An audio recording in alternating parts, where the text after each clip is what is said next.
सबसे पहले मैं मीडिया बंधुओं को धन्यवाद देता हूं। साथ ही अभी गोंडवाना गणतंत्र पार्टी एवं बहुजन समाज पार्टी मध्य प्रदेश में समझौते के तौर में 52 सीट पर गोंडवाना गणतंत्र पार्टी चुनाव लड़ रही है और 178 सीट पर बहुजन समाज पार्टी चुनाव लड़ रही है, जिसमें हमारा देवसर में बहुजन समाज पार्टी गोंडवाना गणतंत्र पार्टी गठबंधन में वहां बीएसपी को सीट मिला है और चितरंगी में गोंडवाना गणतंत्र पार्टी को मिला है। मैं सभी मतदाताओं से, कार्यकर्ताओं से निवेदन करना चाहूंगा कि देवसर विधानसभा में बहुजन समाज पार्टी के प्रत्याशी माननीय भाई शिवशंकर प्रसाद साकेत जी को सभी गोंडवाना गणतंत्र पार्टी पदाधिकारी अपना समर्थन प्रदान करें और उनको वोटिंग करें। ये सभी कार्यकर्ताओं से हमारा निवेदन है।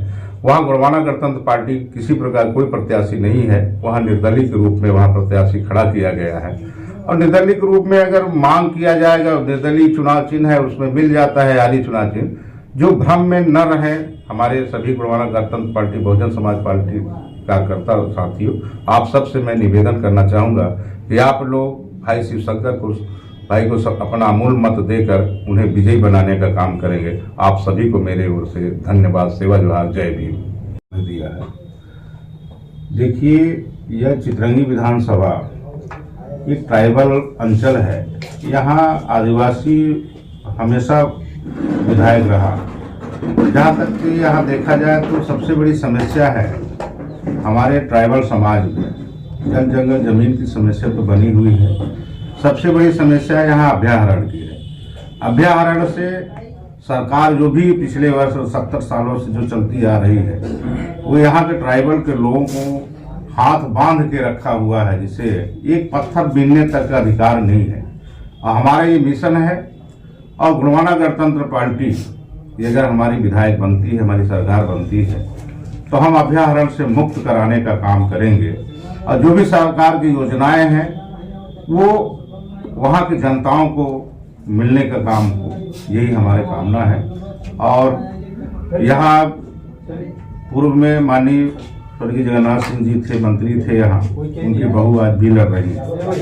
ये एक पार्टी के सिद्धांत के हिसाब से चुनाव लड़ रहे, क्षेत्र के सिद्धांत के हिसाब से चुनाव नहीं लड़ा जाता है। अभी हमारे 12 गांव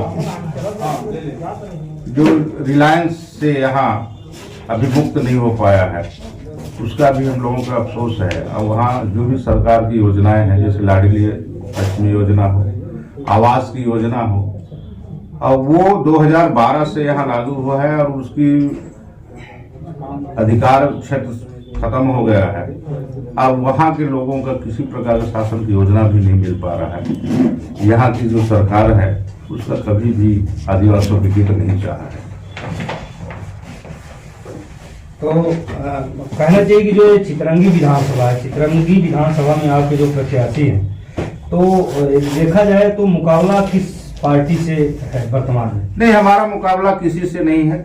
हम लोगों ने गोंडवाना गणतंत्र पार्टी बहुजन समाज पार्टी दो भाई मिलकर चुनाव लड़ रहे हैं और दोनों के मिशन एक है और मैं किसी को नहीं मानता हूं कि हमारा कोई टक्कर देने का है। हम लोगों ने हक, अधिकार, स्वास्थ्य, बेरोजगार को समस्याओं को लेकर चुनाव मैदान में है और ये ट्राइबल अंचल में तमाम प्रकार की समस्या हैं, जैसे अभयारण्य हो गया, यहाँ रिलायंस खुल रहा है, ऐसी तमाम समस्याएं हैं। यहाँ इतना नहीं बल्कि यहाँ से आज भी हर गांव से कम 400-500 बेरोजगार सिंगरौली आप कभी दिखेंगे, सुबह गाड़ियों से और शाम को वापस लौटते हैं। ये दयनीय स्थिति है इस क्षेत्र का।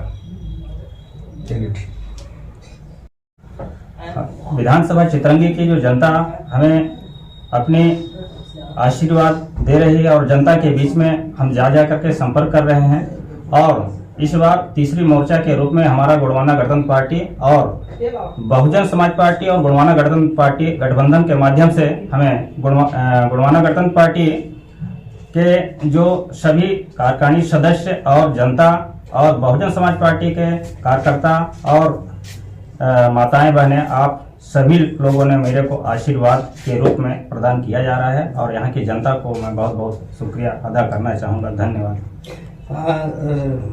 महोदय, मैं ये जानना चाहूंगा कि जिस तरह से चितरंगी की बात करें तो चितरंगी की जनता ने यहाँ के प्रतिनिधियों को क्या नहीं दिया, सब कुछ दिया, लेकिन चितरंगी विधानसभा क्षेत्र की क्या कुछ दिशा बदली है और क्या आगे दिशा बदलाने की अभी आवश्यकता आप समझते हैं? यहाँ की जनता को जो पूर्व में प्रत्याशी रहे ऐसे कोई बदलाव नहीं हुई। यहाँ की बेरोजगारी, जल जंगल जमीन और सड़क, बिजली, पानी अभी तक हमारे लोगों को नहीं मिल पाई है। अभी देखा जाए तो बगदरा अभ्यारण्य के लोगों को, बगदरा के लोगों को वहां तक बिजली पानी की सुविधाएं नहीं दी गई है और न तो रोड है, न बिजली है, न पानी है। ऐसी ढेर सारी समस्याएं हैं और बेरोजगारी है, युवा साथियों को रोजगार नहीं मिल पा रहा है और यहाँ के किसानों को कर्ज और उनको सही समय में खाद पानी की व्यवस्था नहीं की जा रही है। यदि आपको जनाधार जनता का मिलता है, आप भोपाल की विधानसभा तक पहुंचते हैं, तो पहला इस क्षेत्र के लिए आपका प्रयास क्या होगा? मैं यहाँ की जनता अगर मेरे को आशीर्वाद देती है तो मैं अपने विधानसभा के पटल में रखूंगा कि यहाँ की जनता के लोगों को अच्छी सुविधा मिल सके और जो शासन प्रशासन की सुविधाएं होगी उनको सही ढंग से धरातल स्तर पर मिल सके। ठीक, धन्यवाद।